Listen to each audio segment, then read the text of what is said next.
Bismillahirrahmanirrahim. Assalamualaikum warahmatullahi wabarakatuh. Selamat malam teman-teman semuanya. Terima kasih kehadiran pada malam hari ini. Sebagaimana semalam ya sudah disampaikan dan dikonfirmasi bahwa KPK melakukan kegiatan tangkap tangan di dua tempat setidaknya, yaitu di Jakarta dan juga di wilayah Kota Bekasi, dan mengamankan beberapa pihak serta barang bukti yang kemudian kami lakukan permintaan keterangan, analisis, dan juga gelar perkara. Kemudian kami menyimpulkan ada dugaan peristiwa pidana dan pihak-pihak yang bisa dipertanggungjawabkan secara hukum. Kami juga mengikut sertakan pihak dari POM Mabes TNI dalam prosesnya sampai kemudian juga tadi dilakukan gelar perkara bersama gitu. Dan nanti akan dijelaskan secara utuh dan lengkap seluruh proses dari kegiatan tangkap tangan ini. Hadir malam hari ini pimpinan KPK Pak Alek dan juga pelaksana tugas Deputi Penindakan Pak Asep Guntur. Dan setelah kemudian dibacakan seluruh konstruksi perkara ini, kami juga nanti akan menunjukkan barang bukti dalam kegiatan tangkap tangan dimaksud. Dan setelahnya seperti biasa kami beri kesempatan teman-teman untuk bertanya lebih lanjut terkait dengan perkara ini. Jadi kita fokuskan pertanyaan dari rekan-rekan semuanya terkait kegiatan tangkap tangan yang KPK lakukan sejak kemarin siang. Baik, kami silakan Pak Alek untuk menyampaikan perkembangan dari kegiatan tangkap tangan yang dilakukan oleh tim KPK dimaksud. Ya, terima kasih Mas Alif. Selamat malam teman-teman.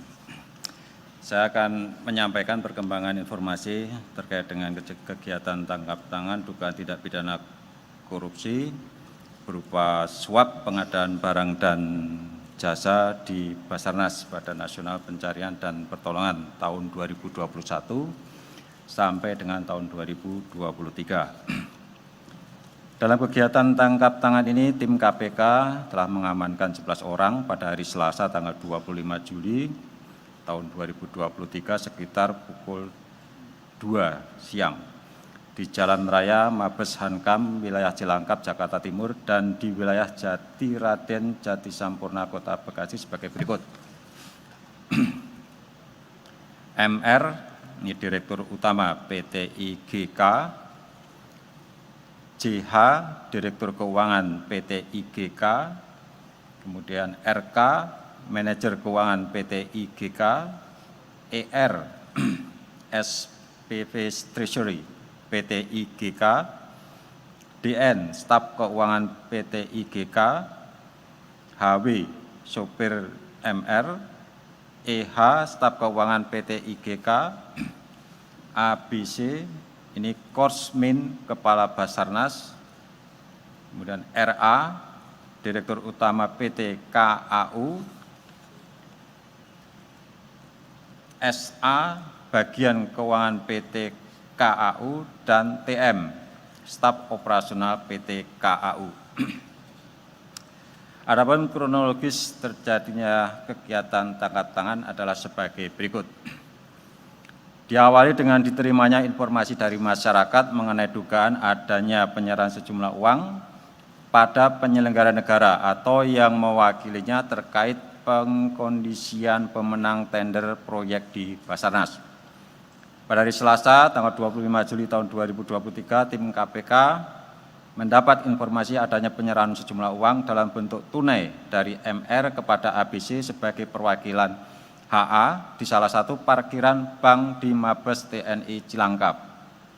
Tim KPK kemudian langsung mengamankan MR, ER, dan HW di Jalan Mabes Hankam, Cilangkap, dan ABC di salah satu restoran soto di Jati Sampurna, Bekasi. Turut diamankan goodie bag yang disimpan dalam bagasi mobil ABC yang berisi uang sejumlah 999,7 juta rupiah, hampir 1 miliar. Para pihak yang diamankan beserta barang bukti kemudian dibawa ke Gedung Merah Putih KPK untuk selanjutnya dimintai keterangan. Atas dasar adanya laporan masyarakat ke KPK yang kemudian ditindaklanjuti dengan pengumpulan berbagai informasi dan bahan keterangan terkait dugaan tindak pidana korupsi dimaksud, berlanjut pada tahap penyelidikan sebagai langkah menemukan adanya peristiwa pidana, sehingga ditemukan adanya bukti permulaan yang cukup.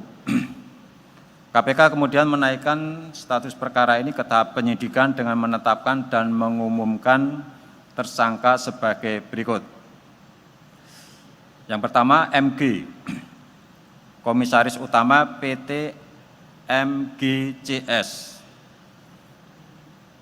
Kemudian yang kedua, MR, Direktur Utama PT IGK. Yang ketiga, RA, Direktur Utama PT KAU.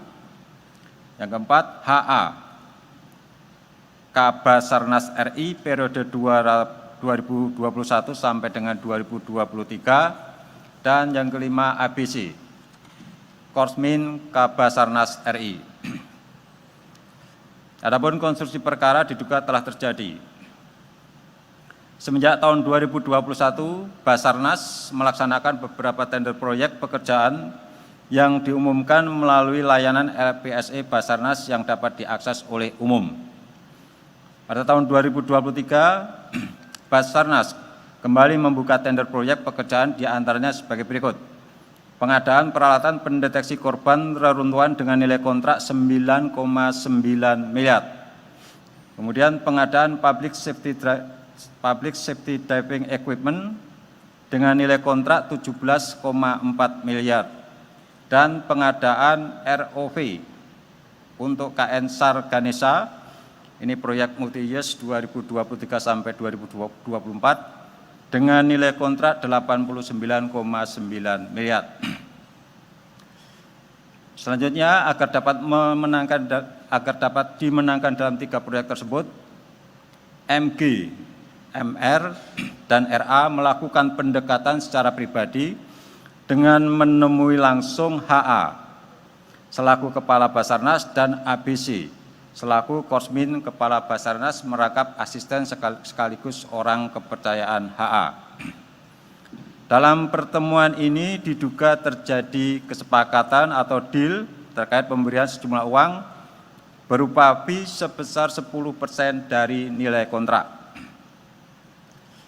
Penentuan besaran fee dimaksud diduga ditentukan langsung oleh HA. Adapun hasil pertemuan dan kesepakatan yang dicapai yaitu HA siap mengkondisikan dan menunjuk perusahaan MG dan MR sebagai pemenang tender untuk proyek pengadaan peralatan pendeteksi korban reruntuhan tahun anggaran 2023, sedangkan perusahaan RA menjadi pemenang tender untuk proyek pengadaan public safety diving equipment dan pengadaan ROV untuk KN SAR Ganesha proyek multi-years tahun 2023-2024. Mengenai desain dan pola pengkondisian pemenang tender di internal Basarnas sebagaimana perintah HA diantaranya sebagai berikut. MG, MR, dan RA melakukan kontak langsung dengan PPK Satker terkait. Kemudian nilai penawaran yang dimasukkan hampir semuanya mendekati nilai HPS, harga perkiraan sendiri. Kaitan teknis penyerahan uang dimaksud diistilahkan sebagai DAKO atau dana komando untuk HA ataupun melalui ABC sebagai berikut. Atas persetujuan MG selaku komisaris kemudian memerintahkan MR untuk menyiapkan dan menyerahkan uang sejumlah sekitar 999,7 juta rupiah atau hampir 1 miliar secara tunai di parkiran salah satu bank yang ada di Mabes TNI Cilangkap. Sedangkan RA menyerahkan uang sejumlah sekitar 4,1 miliar melalui aplikasi pengiriman setoran bank. Atas penyerahan sejumlah uang tersebut, perusahaan MG, MR, dan RA dinyatakan sebagai pemenang tender. Dari informasi dan data yang diperoleh tim KPK, diduga HA bersama dan melalui ABC mendapatkan nilai suap dari beberapa proyek di Basarnas tahun 2021 hingga 2023 sejumlah sekitar 88,3 miliar dari berbagai vendor pemenang proyek, dan hal ini akan didalami lebih lanjut oleh tim gabungan penyidik KPK bersama dengan tim penyidik Puspom Mabes TNI. Atas dasar kebutuhan penyidikan, tim penyidik menahan para tersangka untuk 20 hari pertama, terhitung mulai hari ini tanggal 26 Juli 2023 sampai dengan tanggal 14 Agustus 2023 sebagai berikut. MR ditahan di rutan KPK pada Gedung Merah Putih. Kemudian RA ditahan di rutan KPK pada Kafling C1, Gedung ACLC. Sedangkan untuk tersangka MG, kami mengingatkan untuk kooperatif dan segera hadir ke Gedung Merah Putih KPK untuk mengikuti proses hukum dalam perkara ini. Sebagaimana ketentuan pasal 42 Undang-Undang KPK, Komisi Pemberantasan Korupsi berwenang mengkoordinasikan dan mengendalikan penyelidikan, penyidikan, dan penuntutan tindak pidana korupsi yang dilakukan bersama-sama oleh orang yang tunduk pada peradilan militer dan peradilan umum. Junto pasal 89 KUHP, maka terhadap 2 orang tersangka yaitu HA dan ABC yang diduga sebagai penerima suap, penegakan hukumnya diserahkan kepada Puspom Mabes TNI untuk proses hukum lebih lanjut yang akan diselesaikan oleh tim gabungan penyidik KPK dan tim penyidik Puspom Mabes TNI sebagaimana kewenangan yang diatur dalam undang-undang. Tersangka MG, MR, dan RA sebagai pihak pemberi disangkakan melanggar pasal 5 ayat 1 huruf A atau huruf B atau pasal 13 Undang-Undang Nomor 31 Tahun 1999 tentang Pemberantasan Tindak Pidana Korupsi sebagaimana telah diubah dengan Undang-Undang Nomor 20 Tahun 2001 tentang perubahan atas Undang-Undang Nomor 31 Tahun 1999 tentang Pemberantasan Tindak Pidana Korupsi junto pasal 55 ayat 1 ke 1 KUHP. KPK menyampaikan apresiasi kepada Puspom TNI atas dukungan dan sinergi yang telah terjalin dengan baik dan harapan dapat mengungkap dugaan tindak pidana korupsi dalam proses pengadaan barang dan jasa di Basarnas. KPK juga menyampaikan terima kasih kepada masyarakat yang telah menyampaikan informasi adanya dugaan tindak pidana dalam perkara ini.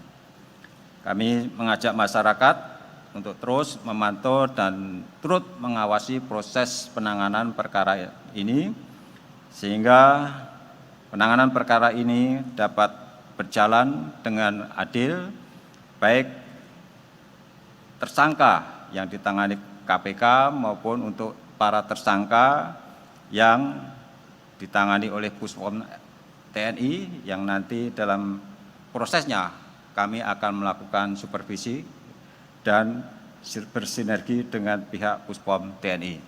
Demikian beberapa hal yang kami sampaikan. Terima kasih. Baik, terima kasih Pak Alek yang telah membacakan beberapa poin perkembangan dari kegiatan tangkap tangan dimaksud. Pada prinsipnya KPK telah menetapkan 5 orang sebagai tersangka, 3 orang ditangani oleh KPK dan 2 diserahkan penegakan hukumnya pada Puspom TNI yang nanti akan dilakukan bersama gabungan antara KPK dan penyidik dari Puspom TNI. Diduga HA dan kawan-kawan menerima uang sejumlah 88,3 miliar dari berbagai proyek tahun 2021 hingga 2023. Baik, sebelum itu Mas kami tunjukkan dulu barang bukti.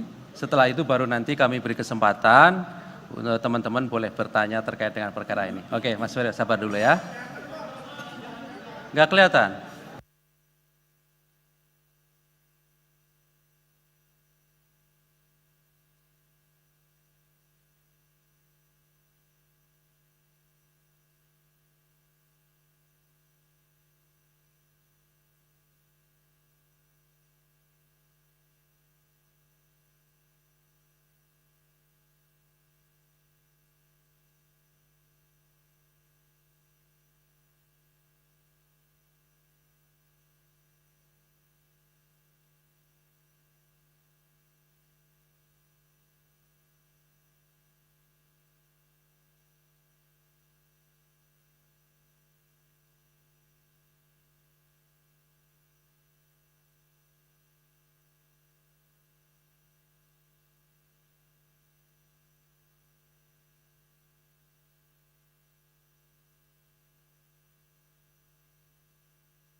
Baik, terima kasih. Berikutnya silakan. Oke, Mas Mario, Mas Yogi, Mas Hedi. Sebelah kanan saya ada? Oke, sementara sebelah sini dulu ya. Silakan, Mas Mario. Ya, terima kasih atas kesempatannya. Saya Mario dari Metro TV. Ya, mumpung ada Pak Alek juga, sekalian mau detailkan kasus ini. Pertama, bahwa kasus ini kan melibatkan 2 atau 3 perusahaan sebenarnya, yang kemudian secara rinci itu dari proyek itu yang mana saja pengadaan dan tahun berapa atau paketnya paket apa. Terus kedua, dengan adanya perbedaan di 2 peradilan, peradilan militer dan sipil, artinya memang jelas dengan berlatar belakang militer, saudara Henry Afandi ini ditangani oleh POM TNI. Nah, dari sekian kasus yang berkaitan dan bersinggungan dengan lembaga militer, di pucuk pimpinannya tuh selalu tidak pernah terjerat. Contoh kasus Bakamla, hanya Ari Sudewo dan tidak Kak Bakamla. Kasus AW101 pengadaan helikopter, Kasaunya juga enggak. Bahkan 6 yang sudah ditetapkan jadi tersangka justru di SP3-kan oleh POM TNI. Nah, ini ada lagi nih kasus berkaitan soal Basarnas. Dan Kabasarnasnya dijerat. Apakah KPK yakin bahwa proses pengenaan dari pucuk pimpinan lembaga Basarnas ini akan dijerat? Ini bukan sekali 2 kali kasus yang, apalagi kawan ini aktif dan tinggal dilantik atau dilantik lah. Nah, ini kayak gini, bagaimana strategi KPK, bagaimana pemantauan dan koordinasi supervisinya yang model gimana nih biar ini maksimal gitu loh. Ini enggak uang kecil, 88 miliar. Nah, selanjutnya ya mau saya tanyakan bahwa pengadaan, sebelumnya saya menanyakan ke Pak Alek soal terkait pemeriksaan sekretaris utama Basarnas Dadang Arkuni, itu yang sudah diperiksa sebanyak 4 kali. Itu belum disebutkan cluenya dan apakah memang ada persinggungan juga dengan pucuk pimpinan Basarnas. Dan kita ketahui bahwa pengadaan-pengadaan di Basarnas yang berkaitan dengan perlengkapan atau infrastruktur atau prastruktur pertolongan kemanusiaan ini sangat besar biayanya.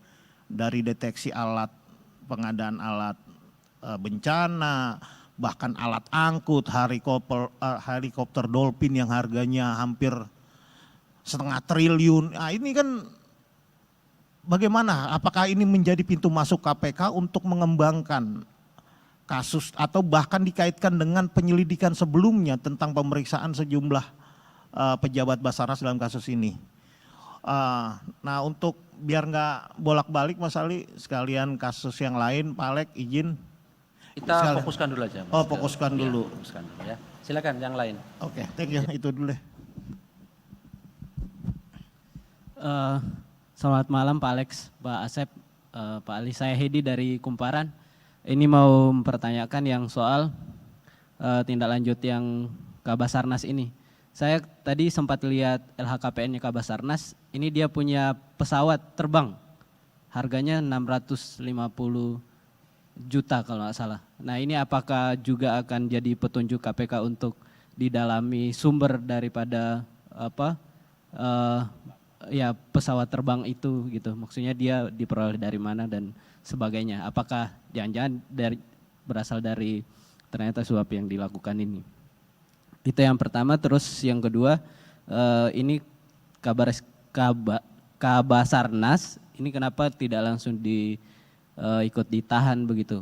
Karena tadi kayaknya dia sempat, yang bersangkutan kayaknya sempat ke kantor juga.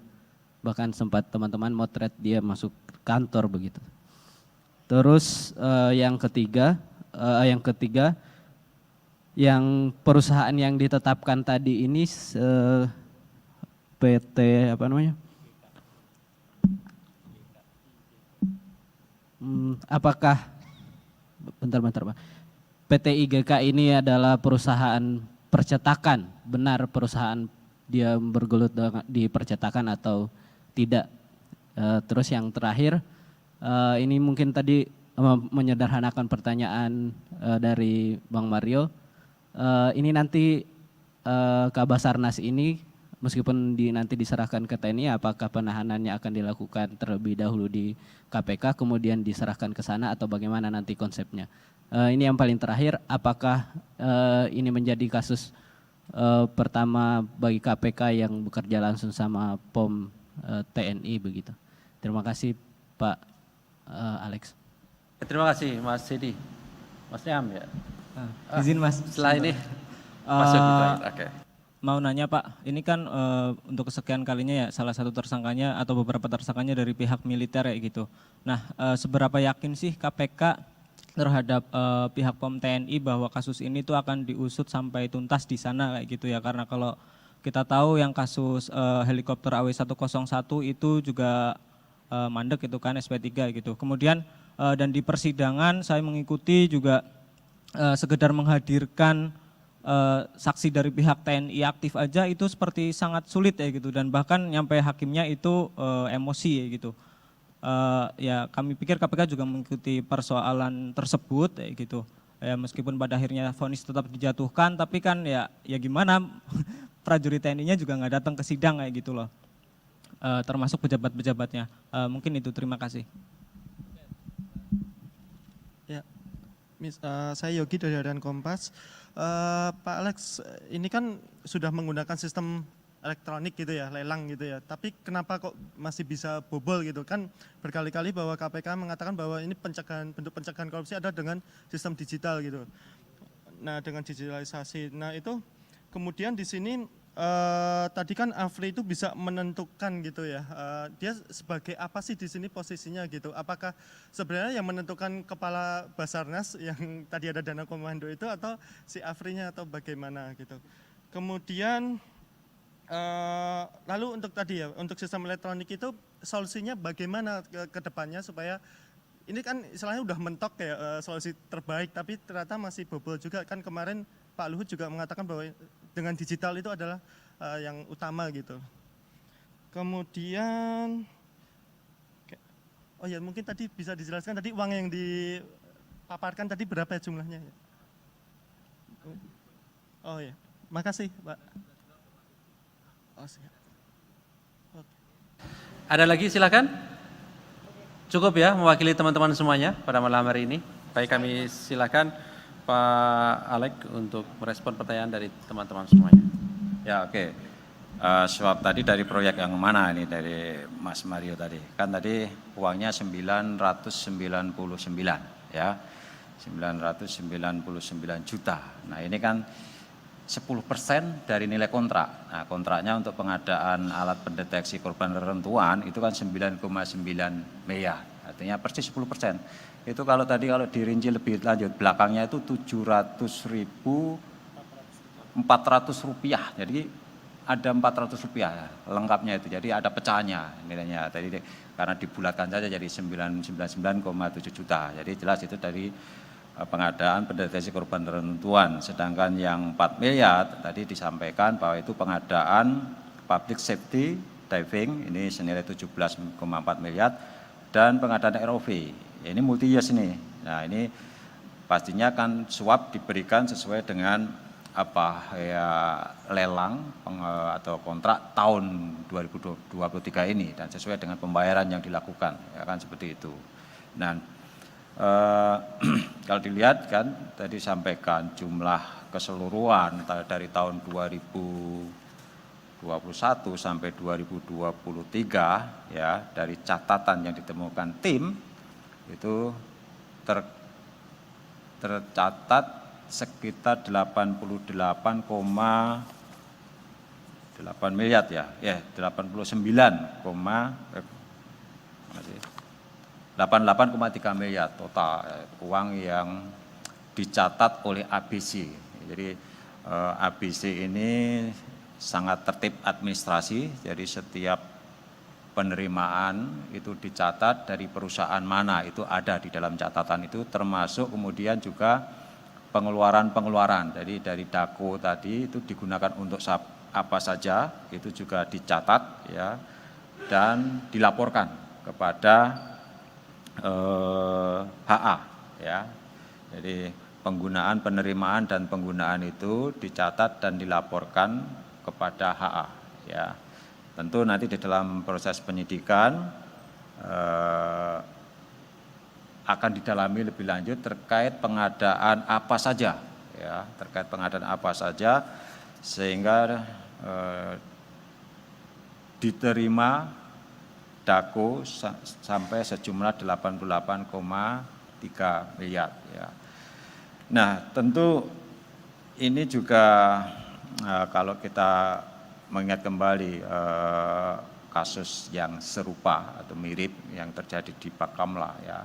Jadi waktu itu juga hampir mirip dan kita mendalami kasus pengadaan barang dan jasanya itu kita kenakan, ada yang kita kenakan menggunakan pasal 2 dan pasal 3 dan kita melihat ya terjadi markup yang sedemikian besar ya, tadi disampaikan ya.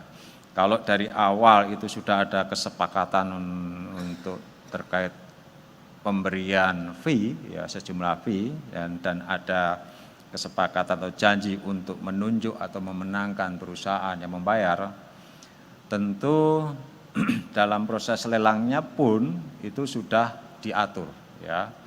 Atau dengan kata lain proses lelang itu hanya sekedar formalitas. Bagaimana bisa padahal sudah menggunakan e-procurement dan ternyata memang bisa ya. Jadi sistem apapun yang dibangun ya ketika itu dilakukan persekongkolan maka jebol juga sistem itu. Jadi bisa saja ya dalam beberapa kasus itu perusahaan yang ditunjuk atau yang nanti sudah disepakati akan memenangkan lelang, tetap prosesnya dengan lelang, itu dia menggunakan perusahaan-perusahaan pendamping ya yang sudah bersekongkol juga atau bahkan mungkin perusahaan pendamping itu dimiliki oleh orang yang sama yang nanti akan memenangkan lelang ya. Prosesnya memasukkan dokumen lelang dan lain sebagainya semua secara elektronis itu bisa saja dilakukan hanya dalam satu perangkat komputer dan itu biasanya terungkap ya di dalam audit forensik ya, digital forensik pasti akan terungkap. Dokumen ini di-upload lewat komputer yang mana dan dari tempat yang sama itu biasanya akan terungkap ya modus-modus seperti itu. Nah, nanti pasti kami akan mendalami bagaimana proses lelang pengadaan barang dan jasa di Basarnas ini. Nah, tentu sekali lagi kami juga pasti akan mendalami agar perusahaan-perusahaan pemenang lelang tersebut, perusahaan-perusahaan yang kalau produknya itu produk buatan luar negeri, apakah perusahaan-perusahaan tersebut itu menjadi ATPM atau agen dari produsen di luar negeri, ya, atau hanya perusahaan yang bermodalkan bendera, broker, ya. Dia menang, kemudian dia membeli ke ATPM atau agen resmi dari perusahaan yang ada di luar negeri. Nah, sebetulnya kalau peralatan yang ingin dibeli itu hanya ada satu produsen, ya, tidak ada pesaing untuk perangkat atau peralatan sejenis, itu bisa dilakukan dengan penunjukan langsung, dengan melakukan negosiasi kepada ATPM tersebut, nggak usah pakai lelang. Karena apa? Ya kalau pakai lelang itu tadi, yang ikut para broker, siapapun yang menang pasti nanti akan belinya ke ATPM tersebut. Jadi kalau alatnya itu, perangkatnya itu sifatnya sangat spesifik, ya hanya ada satu perusahaan yang memproduksi dan hanya ada satu agen pemegang merek di Indonesia atau agen penjual di Indonesia, ya ditunjuk aja langsung. Gitu kan, atau bisa saja kan lewat kita dorong untuk memasukkan lewat e-katalog kalau pengadaan alat tersebut sifatnya rutin dan mungkin banyak produk sejenis. Ya, kita akan mendorong ATPN atau produsen itu tuh untuk memasukkan alatnya di dalam e-katalog. Nah, sehingga pihak PPK atau pembeli, dalamnya pemerintah, itu tinggal memilih ya di dalam e-katalog itu mana kira-kira produk yang sesuai dengan kebutuhan dan tentu saja dengan harga yang paling menguntungkan untuk negara, kan seperti itu. Jadi kemudian terkait dengan apakah kami yakin ya para oknum yang kemudian kami tetapkan tersangka, ya kami sebutkan tadi, itu akan dihukum oleh peradilan militer kalau nanti persidangannya di sana ya. Tentu dari awal untuk perkara ini, dari awal kami sudah melakukan koordinasi dan tadi disampaikan Mas Ali pada saat ekspos pun kami sudah mengajak Puspom TNI untuk mendengarkan bagaimana duduk perkaranya dalam pengadaan barang jasa terkait dengan dugaan terjadinya suap ini. Tadi sudah disampaikan dan dari hasil ekspos penyidik Puspom tadi juga sudah menyampaikan alat buktinya sudah terang. Ya, artinya sebetulnya tidak ada keberatan juga dari pihak Puspom TNI bahwa memang telah terjadi peristiwa pidana, dalam ini adalah dugaan terjadinya suap menyuap. Jadi tadi kesimpulan tadi sudah kami sepakati dengan pihak Puspom TNI ya, termasuk kami akan menyebutkan nama dari oknum TNI itu sebagai tersangka ya. Meskipun penahanannya tidak dilakukan KPK, tetapi kemudian kami koordinasi dengan Puspom TNI, nanti yang akan melakukan penahanan adalah Puspom TNI. Kami tentu saja berharap teman-teman ya Mas, termasuk teman-teman wartawan, masyarakat ikut memonitor tindak lanjut ini. Dan kami tadi juga sudah bersepakat dengan Puspom dan bahkan siangnya tadi hadir Jampitmil ya, Jaksa Agung Muda Tindak Pidana Militer ya. Dan sebelumnya pun kami sudah berkoordinasi dengan Jampitmil untuk perkara yang sama, ini di Basarnas juga yang sudah dilakukan pemeriksaan terhadap Sekretaris Jenderal ya, Sekjen dan lain sebagainya. Ini sebetulnya sudah untuk sidik terbuka, penyelidikan dan penyidikan terbuka itu untuk perkara yang lain sudah kami lakukan ya. Sudah sprindiknya sudah terbit dan ya kebetulan ini kejadian suap menyuap ini adalah kelanjutannya sebetulnya, kelanjutan dari perkara yang sudah kami tingkatkan ke penyidikan untuk perkara di Basarnas juga, menyangkut pengadaan barang dan jasa juga. Kemudian apa lagi tadi? Nah, terkait ketentuan peraturan perundang-undangan ya, kalau itu tunduk pada dua yurisdiksi ya, dua peradilan, dua kewenangan ya, sesuai dengan ketentuan seharusnya dibentuk tim koneksitas. Nah, tadi juga kami sudah bicarakan ya, kemungkinan dibentuk tim koneksitas ya, di mana di dalam surat perintah penyidikan itu ada penyidik dari KPK dan ada penyidik dari Puspom TNI. Nah, hanya saja selama ini sejauh ini belum ada MOU antara KPK dengan pihak Puspom TNI dan minggu depan kami tadi sudah sampaikan melalui Pak Asep dan juga dari Puspom TNI, kami akan agendakan untuk bertemu dengan Panglima TNI untuk membahas persoalan ini, karena tidak tertutup kemungkinan bahwa ke depan hal-hal seperti ini akan terulang kembali. Karena apa? Ya, kita mengetahui bahwa ada beberapa institusi lembaga pemerintahan yang memang ada dari para pejabat atau dari perwira TNI itu dikaryakan di instansi atau lembaga pemerintah yang lain. Tidak tertutup kemungkinan kalau kemudian dalam proses PPC itu terjadi hal demikian lagi. Nah, ini untuk memitigasi atau untuk ya supaya penanganan perkara ini juga berjalan dengan baik dan memberikan keadilan ya, baik dari sisi pelaku yang sipil, swasta maupun dari pihak TNI, oknum TNI ya. Karena ya kita tahu bahwa seharusnya untuk perkara korupsi itu kan pengadilannya sudah dibentuk khusus, pengadilan tindak pidana korupsi. Jangan sampai misalnya ada disparitas ya, ada disparitas dalam penanganan perkara ini yang kita khawatirkan ya, dan mudah-mudahan dengan monitoring teman-teman serta masyarakat menyangkut penyelesaian perkara ini, hal itu bisa kita minimalisir ya. Begitu. Terus kemudian kayaknya sudah semua ya.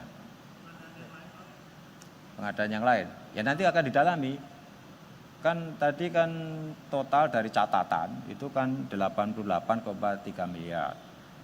Itu banyak vendor mulai tahun 2021 dari catatan. Tentu itu pasti akan diklarifikasi di dalam proses penyidikan pengadaan apa saja. Nah, dan apakah catatan itu juga didasarkan atas ya itu tadi penerimaan. Tentu pasti akan diklarifikasi. Tapi sejauh ini yang kita dapatkan ya baru suap menyangkut pengadaan apa tadi? Alat pendeteksi reruntuhan dan alat apa ya? Termasuk kendaraan ya, kendaraan taktis mungkin itu. Ya. Ya itu yang ROV itu apa sih? Kayaknya kendaraan taktis sekali ya. Itu. Nah, itu yang baru kita dalami 3 pengadaan itu. Yang suapnya sementara ini ya kalau di total sekitar 5 miliar kan. Ya, 5 miliar. 5 miliar 100 juta. Itu. Tuh. Kenapa?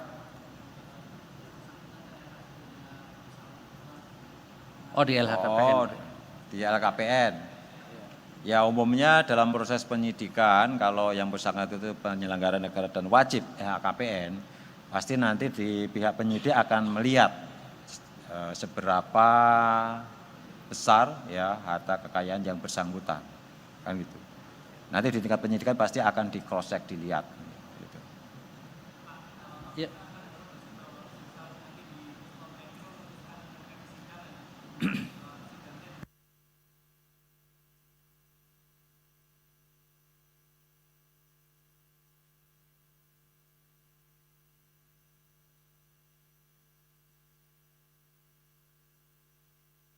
Persidangan.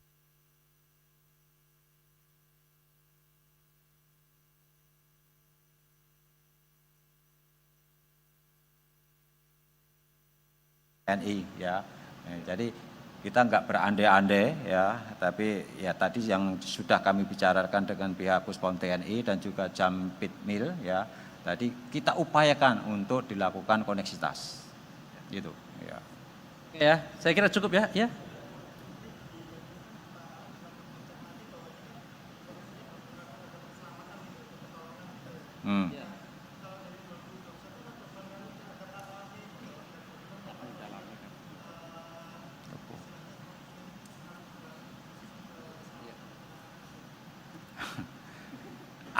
Apa saja saya juga nggak tahu. Apa yang diadakan saya nggak tahu saya itu. Alatnya itu bentuknya apa sih itu belum tahu.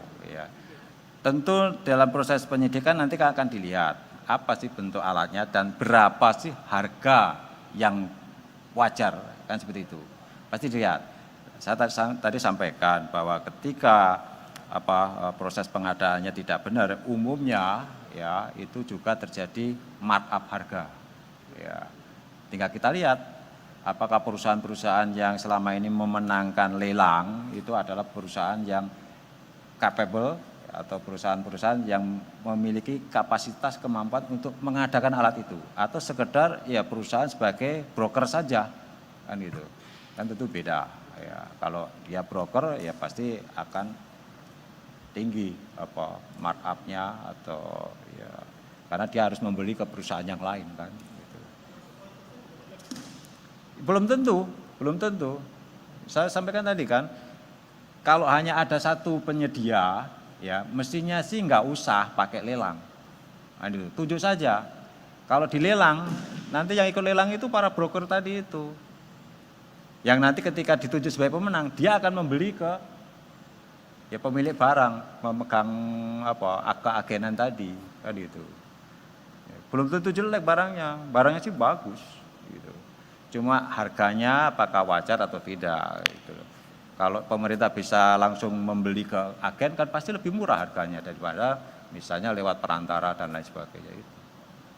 Saya kira itu ya. Oke, Baik, terima kasih Pak Alex, terima kasih teman-teman semuanya kehadiran pada malam hari ini. Saya kira cukup. Kami akhiri. Assalamualaikum warahmatullahi wabarakatuh.